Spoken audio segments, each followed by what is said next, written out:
If you have been tasked to change your coloring format of your dataset table, do not do one cell at a time like this. This is very time consuming and laborious. Let me show you a much faster way to do it. Place your cursor at the center of your dataset table, press Ctrl A to select your whole dataset table, press Ctrl H to open up Find and Replace. On this first format, you're going to select yellow, make sure you unfill, which is what you're going to replace the yellow.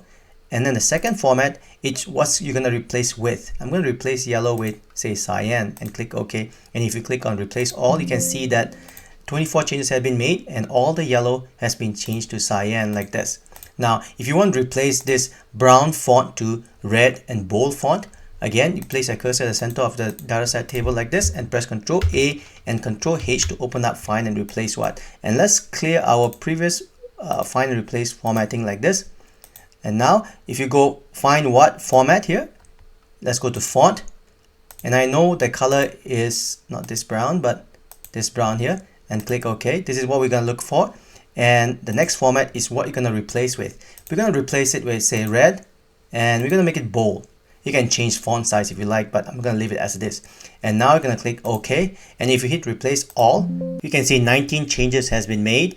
And they have been made according to what you have requested, red and bold.